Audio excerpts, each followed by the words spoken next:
Welcome to the Electric Playground. Today on the show, Surf's Up with a remake of Point Break in the Rundown. Plus, we have some ideas about what you can expect from E3 coming in June.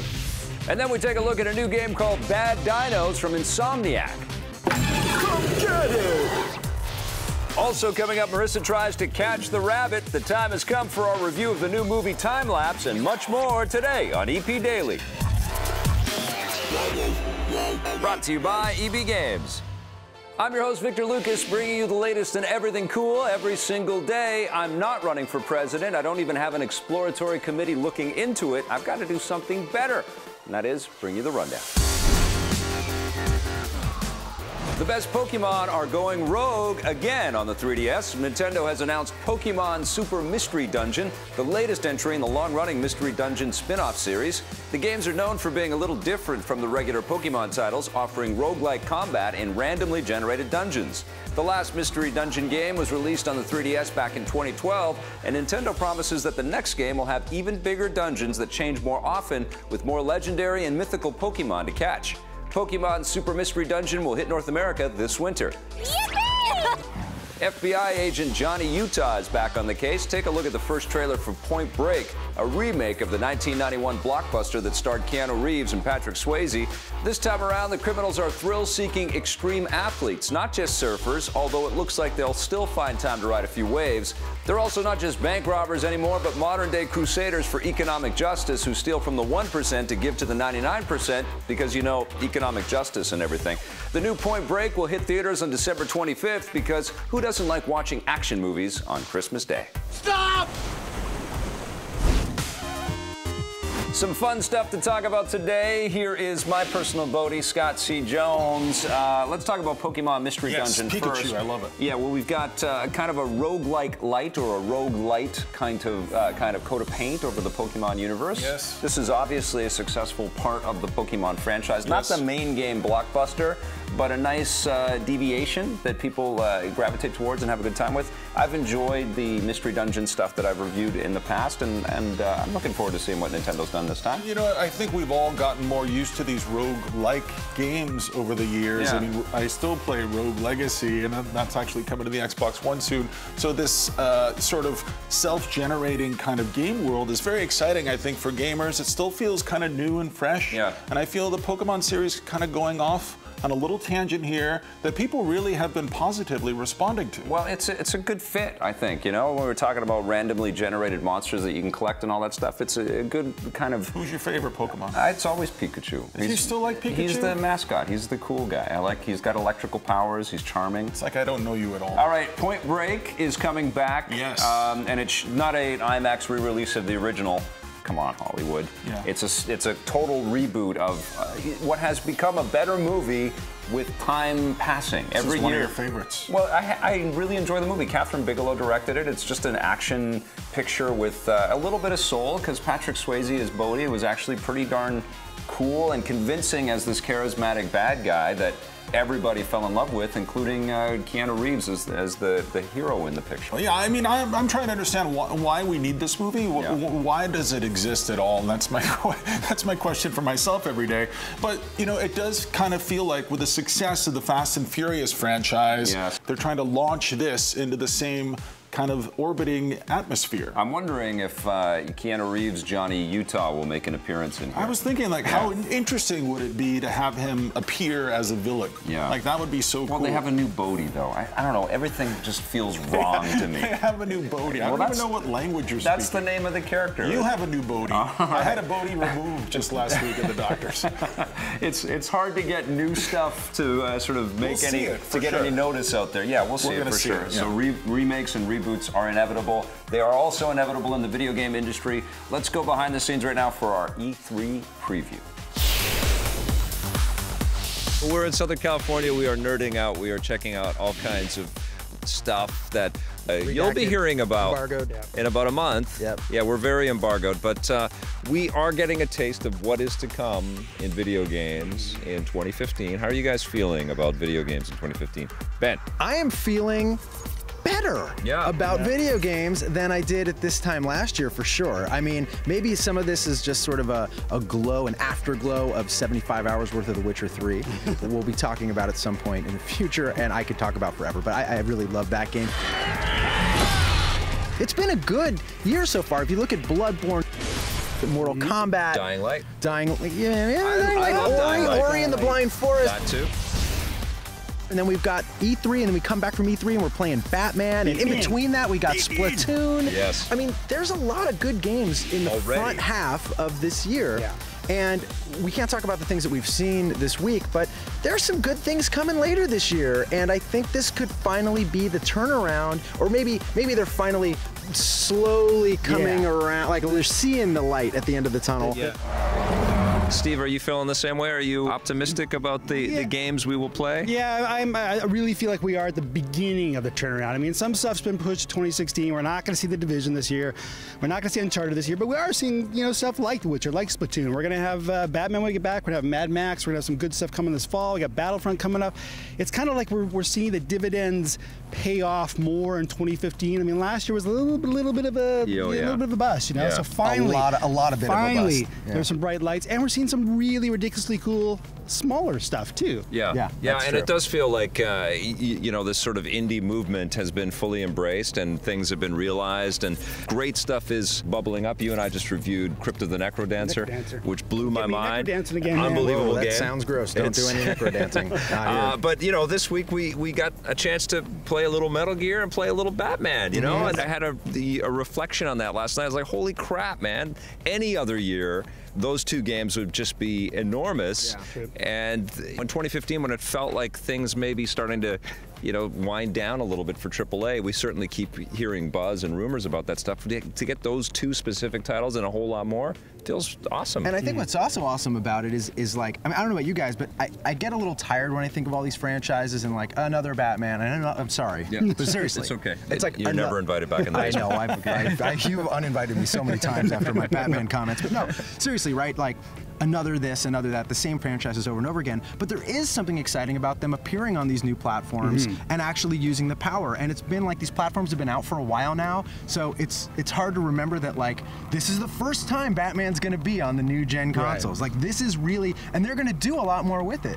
And it's easy to forget that like, oh, they haven't put one out yet on the PS4, Xbox One. So I'm excited about seeing what they're going to do with these new, versions of old games on the new systems. That's always cool. This is the year we're finally leaving the last gen behind. We're not tied to the cross-platform titles. It's all next gen, and like you said, that's finally letting the devs unleash the power of the systems that we kind of were promised when we first bought these things, like way back. And look, The Witcher 3, man, like that's a big, gnarly, beautiful open world game that you kind of couldn't do on last gen systems. I can't wait to see what Bethesda is going to be bringing out. When you think of Skyrim, right? That was on an old system, man. What are they going to do with this power? If The Witcher can pull this off, what are we going to see? Wow, I can't wait to see more of that convo. Well, you're in luck because we're going to have part 2 of that conversation in an upcoming episode. A little aside, Vic, it was great to see Steve again. Oh, you're throwing some shade at Ben, I see. I am. Okay, all right. Well, stick around. When we come back, we've got a review of a movie called Time Lapse. Listen, there's no fix, okay? No? Huh? No, I swear.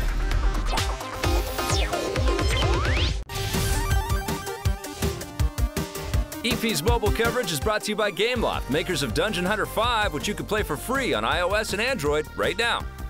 I got a new pocket for you today. It's called Catch the Rabbit. The title itself was intriguing to me, so I jumped in. Also, the price itself was intriguing to me because it was free. I jumped into this thing, and what you do, you start out as a squirrel, and it's like Angry Birds. So you're pulling and using physics to get to each platform, and as soon as you get to the first platform, the rabbit hops away. Now, he seems ready for camping. He's ready to go. He's ready for the long journey. The problem is, though, this game actually gets quite difficult off the top. My best score right now is 10 platforms, which doesn't seem like a lot. I know it isn't. It makes me sound like a terrible gamer, I know. But it's actually quite difficult to get to these platforms because they're always moving around and going up and down, and they are randomly generated every time you go into each level. So not the same every time. And what you're doing is trying to get to the levels, but also trying to get fruit. And what you do with the fruit, when you collect them, when you get 50 of them, you get to catch them. So you catch them, and you get little animals in balls, just like Pokemon balls.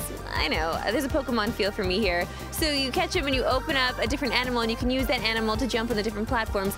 This game is really simple when you break it down. There's nothing really much to it. It does get quite difficult. The freemium aspects are of course there with the advertisements, and what you can do is watch a full advertisement to get more fruit, to then apply that to more animals that you unlock. I do love the cute aspect of this game for sure, but it's just one of those games that you don't really want to tell people you're playing because it's not that exciting. It's actually a bit embarrassing. But Catch the Rabbit gets a 6 out of 10. Interesting comments there, Marissa. Now, imagine if you found a camera that took photos from one day in the future. Would you use it for good or evil? Marissa and I ponder that question and many others in our review of Time Lapse. These are shots of our living room. Mr. Bitcharabies is a peeping Tom. What would you do if you found a machine that took photographs of yourself in the future so you knew the future?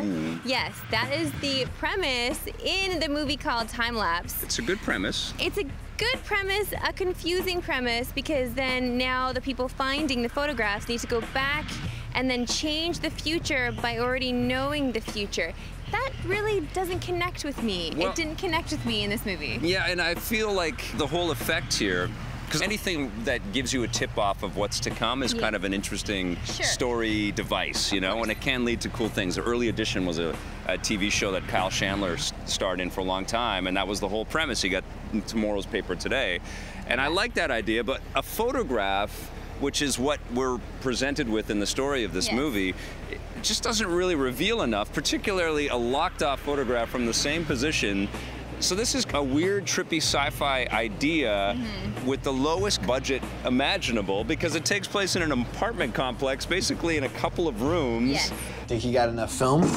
It's a locked-off Polaroid camera taking pictures of the apartment across the way, which 3 roommates live in. A woman played by Danielle Pennebecker and her 2 male roommates, an artist and a gambler. And a gambler who takes pills often. Now, sounds kind of like a Saturday Night Live skit now that I think of it. Right, so this is, first of all, she's dating one of the guys. She's dating the painter, okay, Finn.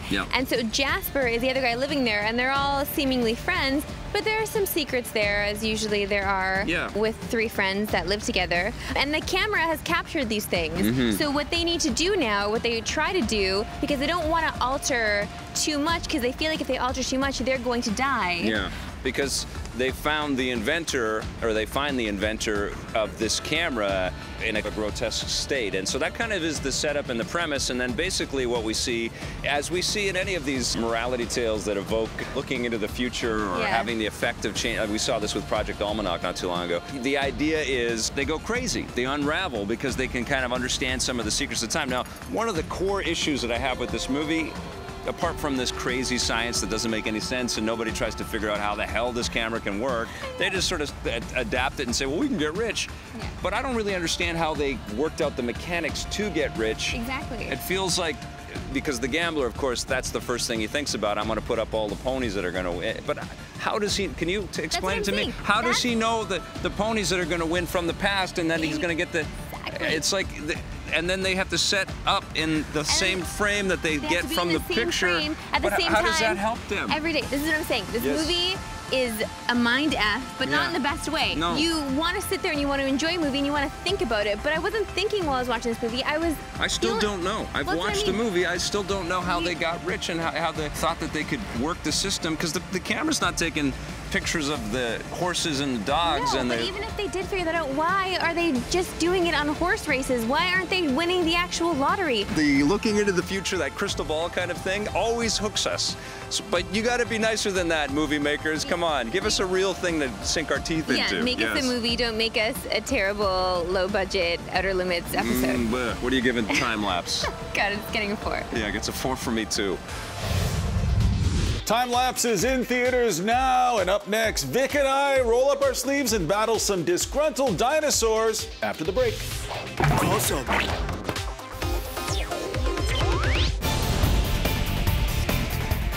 I'm not the biggest motion gaming fan. I'm not a big fan of the PlayStation Move, but when Deadman's Quest came out, Medieval Moves, this actually surprised me. This was actually a very intelligently crafted move experience. It was fun. There was a lot of diversity. The mechanics actually worked pretty well, so you're shooting off bows and arrows at all kinds of villains. You're collecting a bunch of stuff as you ride the rails through a shooter type of experience, but it almost felt like you were jumping into this medieval-themed amusement park ride. And there was lots of little surprises and secrets hidden all over the screen. I was really very impressed with the assortment of abilities and the assortment of challenges that were presented throughout this thing. And now, of course, you're going to be able to find this game for a lot less money than it originally retailed for. And if you've got the Move, and I don't know how much you're using your Move with your PlayStation 3, but if you're looking for a decent game to pull those controllers back off the shelf and give them a whirl, this is the one to get. Medieval Moves, Deadman's Quest. It's definitely a buried treasure. Ah, good old Medieval Moves. That was undeniably fun. Now, Scott and I are huge fans of the tower defense genre, especially on tablets, and Insomniac's got a brand new one called Bad Dinos. Does it do it for us? Let's find out with our review.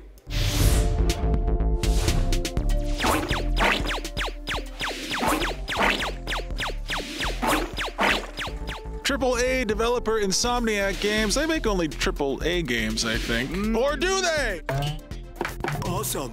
Insomniac has been making iOS games lately, and their latest is called Bad Dinos. You can pick this up in the App Store. You can play it on your tablet or your phone. I played it on an iPad. I played it on an iPad. I also played it on my iPhone 6. Yeah. What's the premise of this game, Victor Lucas? Well, it's clear that somebody at Insomniac has been playing Kingdom Rush, as we have. They're fans of the tower defense genre over there, as they should be, because it's an incredible genre, especially it's awesome on tablet. And what they've done is they've taken this kind of Flintstones-esque coat of paint on this tower defense idea. You've got a bunch of cave RVers. Yeah, Looks they're like very Flintstones with a camper. That's what it is. All right. And then you've got a bunch of dinos coming in to attack your little helpless campers. And you've got to do everything you can with the various towers that you can erect. But there's a big gameplay change and a conceit here that really makes this game a very different experience than Kingdom Rush. Yeah, you're right. It does change this and separates it a little bit from the pack. And they had to do something. And what you can do here is once the health bar is low enough on the dinosaurs, and the bigger the dinosaur, the better, you can actually throw a net over the dinosaur and take it with you. Then you are in charge of that dinosaur. Sounds like it should tilt the gameplay balance in your favor a little too much, but it doesn't. This thing is balanced as hell, and I think it's as difficult as any tower defense game I've played lately, and you're right, it reminds me a lot of Kingdom Rush. Timing every level adds a whole level of stress to the experience, and you know, you're rated and starred based on how fast you beat these things, and there's a fast forward button, so you can press that button and have like a million dinosaurs coming at you at super hyper speed. For sure, there's stuff in Bad Dinos that will drive you nuts. Awesome. Some of the music starts to get really repetitive, and I really had kind of a sour first impression of this game, but then as I kept playing it, and then as I suddenly realized it had its hooks in me, just like the talons on a pterodactyl, and it was carrying me away, and I just couldn't stop playing this. I would fail a level, restart, and there's also checkpoints in the levels, which is nice. You don't have to go all the way to the beginning. Right. You know, you get to a certain point, and then you get to start there again if you fail. It makes the game a little hitchy, though, because it feels like sometimes like all the dinosaurs, everything is gone, and then there's like this hiccup, and then it starts again. And frankly, because of that Insomniac brand, I was expecting this to catapult over the production values of something like Kingdom Rush. I hear what you're saying. And it doesn't quite. You know, the cutscenes are pretty crude. There's some charm there for sure, but it just feels a little, I don't want to say amateurish, but it doesn't feel like Ratchet and Clank. This is a studio that's always had this Hollywood pedigree and this AAA association, and I expect a little more, especially in such a crowded category. I mean, there are, what, 3 or 4 excellent Kingdom Rush games that you can play right now, and there's tons of other great tower defense games. I haven't played a tower defense game in a while. I'm really into this right now. Part of it is because of my love for Insomniac games.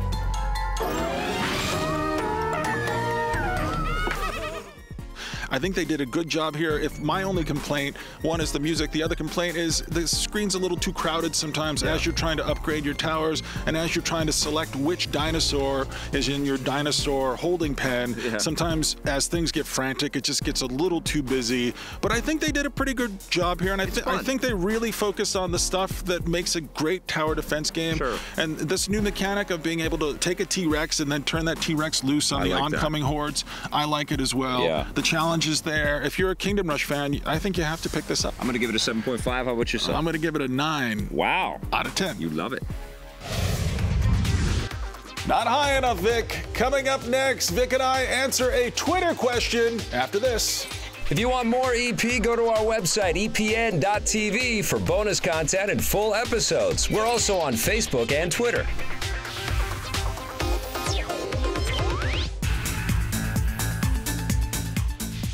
Welcome back to the Electric Playground. It is time for our Twitter question of the day. This one is from Amanda Reed at Copper Fox, asking you specifically, you aren't really single, are you? I don't get why. Do you just fart a lot or something? Well, there are lots of reasons why I'm actually single. Welcome back to Scott's televised Tinder. Come on, Vic. Listen, nope.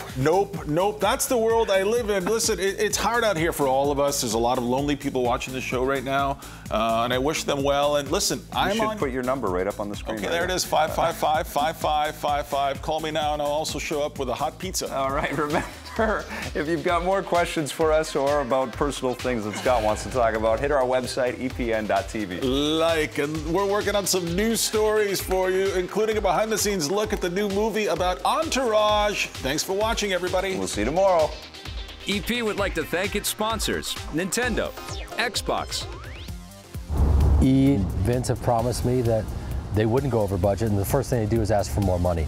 So it makes Ari crazy, because the reality is Ari is really sticking his neck out for these guys. What did I tell you when I gave you $100 million? What did we tell you? You agreed to not go over. We told you it wasn't enough. But you agreed to not go over. Because you said I couldn't direct unless we agreed.